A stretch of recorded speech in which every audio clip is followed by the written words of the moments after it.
আপোনালোক সকলোকে স্বাগতম জনাই আজি ভিডিওটো আৰম্ভ কৰিছোঁ। এয়া দেখিছে নহয়, আজি এয়া মনালিসাক লৈ এটা ভিডিও আগবঢ়ালোঁ আপোনালোকলৈ। মহাকুম্ভ মেলা হৈ আছে। ইতিমধ্যে মই এটা ভিডিওত আপোনালোকক মহাকুম্ভ মেলাৰ বিষয়ে অকণমান কৈছিলোঁ যে ইয়াৰ 12 বছৰৰ আগত যেতিয়া 2013 চনত হৈছিলে, তেতিয়া মই উত্তৰ প্ৰদেশতে আছিলোঁ আৰু মই গংগা নদীত নামিছিলোঁ, অকণমান গংগা জল আনিছিলোঁ নিজে। আৰু সেই 12 বছৰৰ পাছত এয়া 25 চনত পুনৰ মহাকুম্ভ মেলা হৈছে।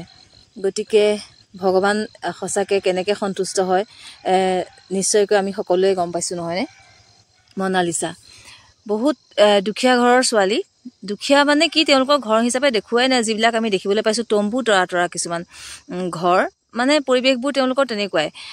সকলো মানুহ তেনেকেই থাকে আৰু তেওঁলোকৰ গোটেই মাকৰ পৰা আৰম্ভ কৰি সম্পূৰ্ণ মানুহৰ তেওঁলোকৰ চকুবোৰ একে, তেওঁলোকৰ খানদানী চকু তাৰমানে সেইখিনি।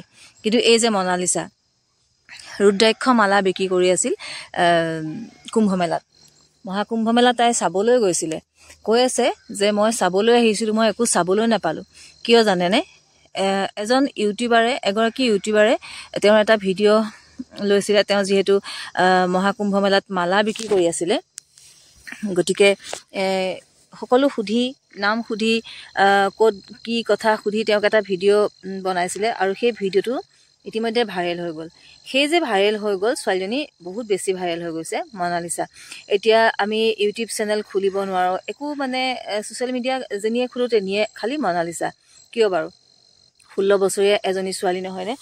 মহাকুম্ভ মেলা চাবলৈও গৈছিলে আৰু তেওঁ মালা বিক্ৰী কৰিছিলে। মালা আছিলে ৰুদ্ৰাক্ষ মালা আৰু লগতে শংখমালাৰ নিচিনা কিছুমান বগা বগা মালা দেখিবলৈ পাইছোঁ, কিন্তু আচলতে ৰুদ্ৰাক্ষ মালা। মহাদেৱে বাৰু কৃপা কৰা নাইনে? সুন্দৰ ছোৱালীজনী, সঁচাকৈয়ে চকুকেইটা বহুত বেছি সুন্দৰ। কিন্তু অকল চকুকেইটা সুন্দৰ হ'লেই জানো চকুত পৰিব? আপোনালোকে নিজেই কওকচোন। তাইৰ ওঁঠখন, তাইৰ ওঁঠজুৰি, তাইৰ নাকটো, তাইৰ হাঁহিটো, তাইৰ চেলাউৰি, কোনটো বেয়া বাৰু? গতিকে যেতিয়া চকুকেইটা তাইৰ ইমান সুন্দৰ, যদি তাইৰ হাঁহিটো চকুত নালাগিলেহেঁতেন, যদি তাইৰ ওঁঠ দুখন সুন্দৰ নহ'লেহেঁতেন, হাঁহিটোৰ লগত নিমিলিলেহেঁতেন, হয়তো তাইৰ চকুকেইটা অকল ইমান বেছিকৈ ভাইৰেল নহ'লেহেঁতেন। কাৰণ কিয়, তেওঁলোকৰ সকলোৰে বংশৰ প্ৰত্যেকৰে চকু একেই মানে দেখিবলৈ। কিন্তু মনালিসা আজি কেনেকুৱা ধৰণে ভাইৰেল হৈ গৈছে ভাবিব নোৱাৰাকৈ। গতিকে চিনেমাৰ বাবে তেওঁৰ অফাৰ আহিছে সলমান খানৰ চিনেমাত। মানে কেনেকুৱা ধৰণে তাই মানে এনেকুৱা মানে কষ্ট পাই গৈছেগৈ। তাই ইমান বেছি ভাইৰেল হৈছে যে তাইক পাব্লিকে বহুত বেছি কষ্ট দিয়া বুলি কৈছে। কষ্ট নহয়, মানে ইমান বেছি ভিৰ কৰিছে যে তাইৰ লগত এখন ফটো তোলা, ভিডিঅ' কৰা ইমান বেছি কৰি পেলাইছে। মানে তাই অসুস্থ হৈ গৈছিলে। অসুস্থ হৈ গৈ ৰাতি 12টা কি 11:30টাত তাইক ডক্তৰ গুৰিলৈ লৈ গৈ 2 দিন হস্পিটেলত ভৰ্তি কৰিব লগা অৱস্থা হৈ গৈছেগৈ। তাই মানে ইমান বেছি তাই মানে কষ্ট পালে। কষ্ট মানে কি, তাই আছিলে এজনী মালা বিক্ৰী কৰা ছোৱালী। মালা বিক্ৰী কৰি থাকোঁতে তাইৰ হাতত মালাখিনি ইমান বেছি, দেখিছে নহয়, ভিৰ হাতত লৈ ইমান কোটি কোটি মানুহৰ মাজত তাই মালা বিক্ৰী কৰিবলৈ গৈছিলে। কিন্তু যেতিয়া তাইৰ সেই ভিডিঅ'টো ভাইৰেল হৈ গ'ল, ইউটিউবাৰ আৰু নিউজ চেনেল সকলোৱে তাইক বেৰি ধৰিবলৈ ল'লে আৰু সেইখিনিৰ পৰা তাই ইমান কষ্ট পোৱা নাই বুলি কৈছে। কিন্তু পাব্লিকে ইমান বেছি তাইক ডিষ্টাৰ্ব দিছে বুলি কৈছে। তাই মানে অসুস্থ হৈ গৈছে, য'ত নেকি 12 বজাত, ৰাতি 11:30 12 বজাত তাইক ডক্টৰৰ ওচৰলৈ নিবলৈ বাধ্য হৈ গৈছে। দেউতাকৰ লগত মাকহঁতে পঠাই দিছে ডক্টৰৰ ওচৰলৈ আৰু 2 দিন তাইক হস্পিটেলত ভৰ্তি কৰাইছে। তাৰ পাছত তাইক মালা বিক্ৰী কৰিবলৈ নিদি ঘৰলৈ পঠাই দিছে। মানে তাই ইমান বেছি অসুস্থ, দুৰ্বল কৰি পেলালে। ইমান বেছি ভাইৰেল হৈ গ'ল কিয়? এই চকুকেইটাৰ কাৰণে। চাওকচোন ভগৱানৰ সুদৃষ্টি কেনেকুৱা। 16 বছৰীয়া এজনী ছোৱালী মালা বিক্ৰী কৰা, আৰু তাই কুম্ভ মেলা চাবৰ বাবে ভাবিছিলে সম্পূৰ্ণকৈ চাম, তাই কিন্তু মেলা চাবলৈ নাপালে। তাই সেইটো এটা দুখ। কিন্তু তাই ভাল লাগিছে, তাই ইমান বেছি যে ভাইৰেল হ'ব তাই কেতিয়াওতো ভবা নাছিলে যে তাই ভাইৰেল হ'ব। তাই মালা বিক্ৰী কৰিব আহিছে। এডাল মালাৰ দাম 3000, 1500, গতিকে বহুত 11,000 টকীয়া মালাও তাইৰ হাতত আছে। তাই এডাল ডিঙিত পিন্ধি আছে, দেখাইছে। গতিকে সেই মালা বিক্ৰী কৰা ছোৱালীজনীয়ে বাৰু ভাবিছিলেনে তাই আজি জীৱন সলনি হৈ যাব? তাই বম্বেত তাই চিনেমাৰ কাৰণে তাই চান্স পাব। তাইক কোনোবাই ইমান কম বয়সতে তাইক চিনেমাৰ অফাৰ আহিব, সলমান খানে আৰু কোনোবাই। সঁচাকৈ দেই, একদম মানে ভাবিবলগীয়া কথা।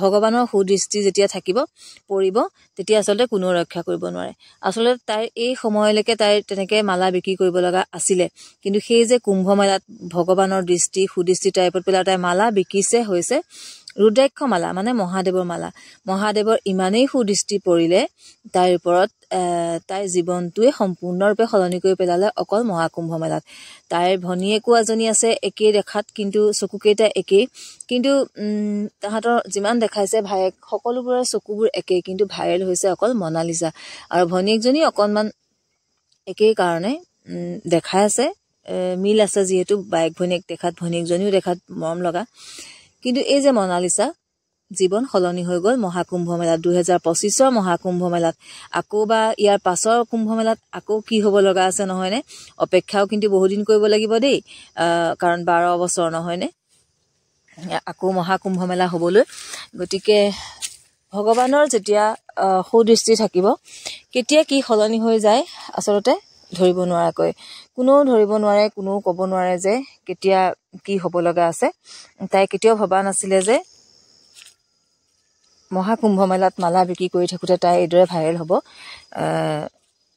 চকুকেইটাৰ কাৰণে বিশেষকৈ এতিয়া তাইৰ চকুকেইটা বেছিকৈ উজ্বলি উঠিছে সকলোতে তাই চকুকেইটাৰ কাৰণেহে ভাইৰেল হৈছে কিন্তু অকল চকুকেইটাই সুন্দৰ হ'লে নহ'ব তাইৰ হাঁহিটো তাইৰ ওঁঠযোৰ তাইৰ নাকটো তাই বেয়া বুলিবলৈ আচলতে মুখখনত একোৱেই নাই নহয়নে বাৰু আমি যিখিনিয়ে দেখিছোঁ গতিকে সেয়া ভগৱান সন্তুষ্ট থাকিলে কোনো একো কৰিব নোৱাৰে তাই সেই ঘৰখনৰ পৰা কেতিয়াও ভবা নাছিলে তাই যে এনেকৈ হিন্দী চিনেমাৰ বাবে তাইক ইমান কম বয়সতে ইমান বেছি হেতাৰ পৰা লাগিব যিজনী ছোৱালীয়ে পঢ়াই নাই তাই পঢ়াৰ নামত একেবাৰে পঢ়া নাই বুলি তাই কৈছে নিজেই কৈছে যে মই একেবাৰেই পঢ়া নাই কিয় পঢ়া নাই সুধিলে তাই কৈছে যে ভাইটি আছে ভাইটিক কোনে টিফিন বনাই দিব ঘৰৰ কাম কোনে কৰিব গতিকে সেইকাৰণে তাই পঢ়া নাছিলে কিন্তু 16 বছৰ বয়সলৈকে তাই একেবাৰে নপঢ়া এজনী ছোৱালীয়ে এনেকুৱা এটা সুবিধা পাই গ'ল তাই নিজৰ সৌন্দৰ্যৰ কাৰণে আৰু সৌন্দৰ্যৰ লগতে ভগৱানৰ সুদৃষ্টি থাকিব লাগিব নহয় জানো গতিকে ভগৱানৰ সুদৃষ্টি থাকিলে কোনো একো কৰিব নোৱাৰে